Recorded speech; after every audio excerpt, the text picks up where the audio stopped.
안녕하세요. 매일매일 습관처럼 매일원법 정인영입니다. 6월 5일 목요일입니다. 자, 이 목요일 새로운 정부가 이제 서서 이제 조금씩 이제 준비가 돼가고 있으니까요. 차근차근히 잘 실수하지 않고 잘 또 국민 모두의 어떤 통합적인 메시지를 많이 담았으면 좋겠습니다. 자, 그건 차치하고 25년 8급 문제죠. 오늘이 마지막 문제예요. 이 문제 끝나면 이제 8급 문제는 끝났으니까 이제 다음 문제로 넘어가야죠. 최근에 있었던 비상조치 업무 담당자 요 시험 문제 바로 이제 이어서 해설 강의를 하도록 하겠습니다. 오늘까지가 25년 국회직 8급 문제예요. 그럼 오늘 무슨 문제가 있는지 한번 볼게요. 사생활 비밀 개인정보 자기결정권에 관한 문제입니다.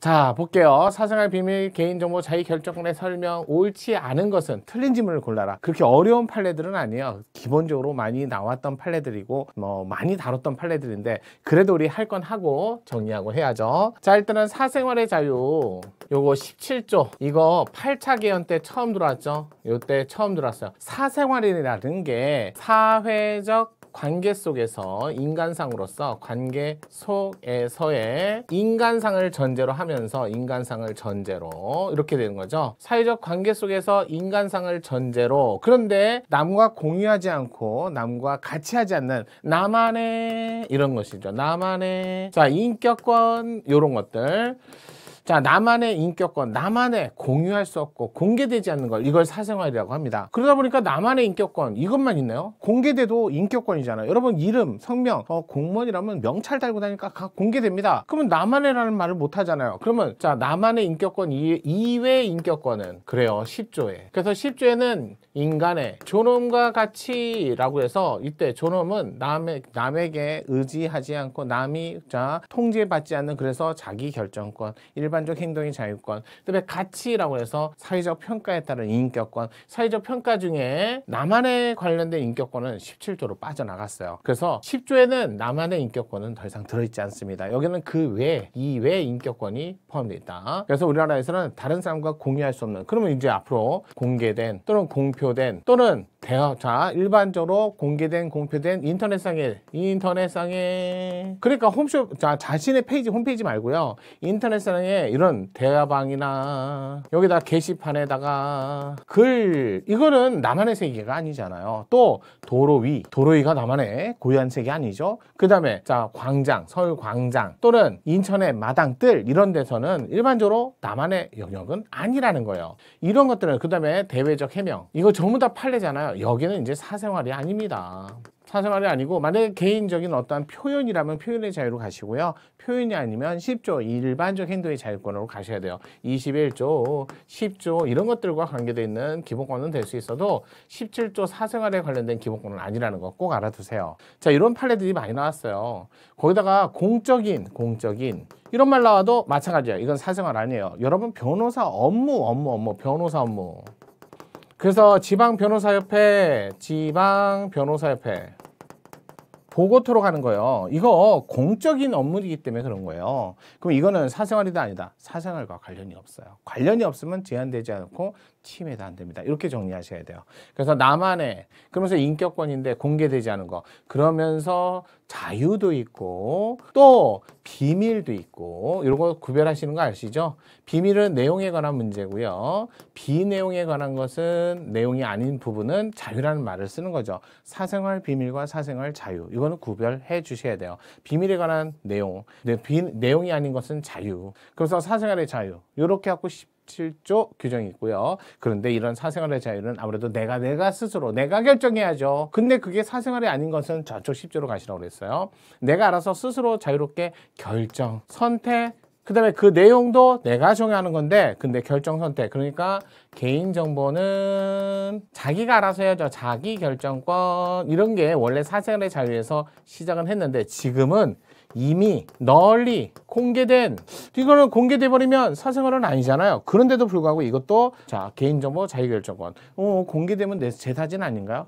공개돼도 제 사진이잖아요. 따라서 공개된 정보도 포함된다 이래 버리니까 자, 그래서 개인정보 자기결정권은 공개되지 않은 정보도, 그다음에 이미 널리 공개된 정보도라고 해서 아무래도 사생활보다도 넓어요. 그래서 지금은요, 개인정보 자기결정권 어느 하나의 기본권에 포함되기도 어렵다. 왜? 이외에 있는 것만 있는 것도 아니고, 자, 사생활도 있는 것도 있고, 그러다 보니까 독자적 기본권이다 이런 말을 하는 거죠. 사생활뿐만 아니라 사생활 아닌 것도 개인정보 자기결정권에 포함된다. 그래서 만든 게 개인정보 자기결정권에 근거해서 개인정보 보호법 이런 게 나온 거죠. 개인정보 보호법.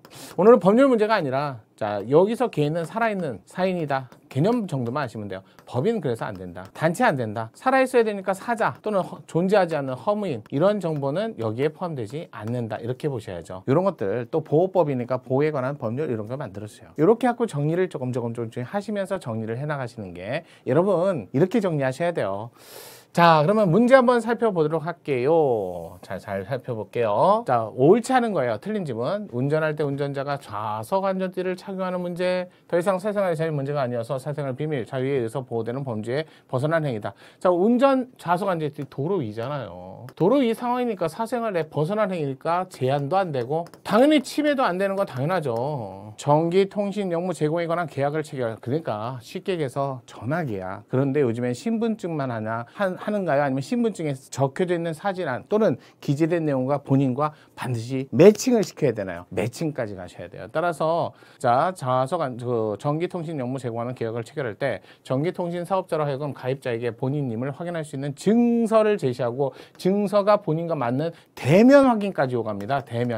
대면할 것까지 요구하는 거예요. 자, 본인인지 여부를 확인하도록 한 조항은 익명, 이동통신 가입하여 자신의 인적사항을 밝히지 않은 채 통신하는 개인정보 자유권을 침해한다? 침해하지 않습니다. 이거는 아무래도 피싱이다 뭐다 해갖고 전기통신 업무가 잘못, 대포폰 이런 것들을 방지하기 위한 최소한의 보호 조치 반하지 않는다. 따라서 옳지 않은 질문은 2번이었어요. 3번 변호사 업무 다른 어느 직업적 활동보다 강한 공공성. 여기 공공성. 그러면 이제 사생활하고 거리가 멀죠. 개인 영역에 속하는 것이라고 보기 어렵다. 제한도 안 된다. 사생활과 관련 없다. 맞는 질문. 네 번째, 특정 범죄에 대한 위치 추적 전자장치. 이거 전자발찌. 자, 사생활 공개하는 건가요? 공개 안 하는 거예요. 사생활 침해 아닙니다. 전자장치 부착 조항은 피부착자의 위치와 이동 경로 실시간 파악, 피부착자 24시간 감시, 피부착자의 사생활 비밀 자유를 제한하며 피부착자의 위치와 이동 경로 위치를 수집, 보관, 이용한다는 측면에서 개인정보 자유결정권을 제한은 하지만 이거요. 개인정보 자유결정권하고 사생활하고 모두 제한은 됩니다. 그렇지만 침해는 안 한다는 거. 제한하니까 침해인지 침해 아닌지를 검토하는 거죠. 근데 침해 아니라는 거. 이 두 가지 모두 다 검토되는 거예요. 전자발찌는 사생활도 걸리고 개인정보도 걸립니다. 왜? 사생활은 공개되지 않은 거, 개인정보는 공개된 것도 마찬가지로 보호 대상이 되니까요. 여러분, 일반적으로 전자발찌 찬 사람은 법무부 소속 보호관찰위원회 보호관찰국에서 관찰을 합니다. 하지만 일반에게 공개는 안 해요. 자, 5번째, 인터넷 언론사 선거운동 기간 중 해당 홈페이지 게시판 정당 후보자에 대한 지지 반대 등 정보를 게시하는 경우 실명 확인을 받는 기술적 조치를 해야지요 라고 하는 거죠. 자, 인터넷 홈페이지인데 언론사가 선거운동 기간 중 해당 홈페이지 게시판에 정당 후보자 반대 지지하는 등의 이런 것들을 기술적 조치를 하도록 하는 거. 이것도 조심해야 되는 게 과거에 이거 종전에는 익명, 가명 이런 것들은 선거운동 기간 중에는 어쩔 수 없이 운동 기간 중에는 익명, 가명이 할 수 없도록 하고 실명 조치를 해야만 글을 남길 수 있도록 한 거. 이거 종전에 합헌 결정했어요. 합헌 결정했는데 근데 최근에 판례가 변경된 거예요. 최근 판례 변경. 여기가 넘어가네요. 최근 판례는 변경됐어요. 판례는 변경돼서 익명, 가명 표현의 자유는 선거운동 기간 중에도 있다라는 거예요. 따라서 선거운동 기간 중에 익명, 가명 표현의 자유가 있는데 자꾸 실명 조치를 해야만 글을 남길 수 있도록 한다. 그래서 최근 판례 변경 위헌 결정을 받았어요. 요거 조심하셔야 돼요. 그래서 선거운동 기간 중에 실명 확인 받는 기술적 조치를 해야만 글을 남길 수 있도록 하는 것은 익명, 가명, 표현의 자유를 침해한다라고 해서 판례가 바뀌었다. 판례 변경. 이거 중요합니다. 변경됐다. 그래서 침해한다. 맞는 지문이에요. 종전에 옛날에 공부하시던 분은 이거 여전히 익명, 가명, 표현의 자유 선거운동 기간 중에는 안 된다. 그래서 실명 조치를 해만 글을 남긴다. 라는 게 합헌이다. 라고 했는데 판례가 바뀌었어요. 이거. 그래서 지금은 익명 감행의 자유는 선거운동 기간 중에도 보장받고 유일하게 하나예요. 국가기관이 운영하는 인터넷 사이트에 글을 남길 때만 실명 조치를 해야만 글을 남길 수 있다. 요것만 합헌이에요. 그래서 정확하게 그렇게 구별을 해주세요. 제가 약간 헷갈리게 설명을 했다면 바로 잡을게요. 자, 익명 감행 표현의 자유 선거운동 기간 중에도 보장받아야 된다. 따라서 실명 조치를 해야만 글을 남길 수 있도록 하는 것은 선거운동 기간 중이라도 위헌이다. 침해다. 하지만 국가기관이 운영하는 공공기관이 운영하는 인터넷 사이트에 글을 남길 때 실명 조치를 해야만 글을 남길 수 있도록 한 건 합헌이라는 거 꼭 알아두세요. 자, 오늘의 정답은 2번이었습니다. 우리 내일도 모레도 쭉쭉쭉.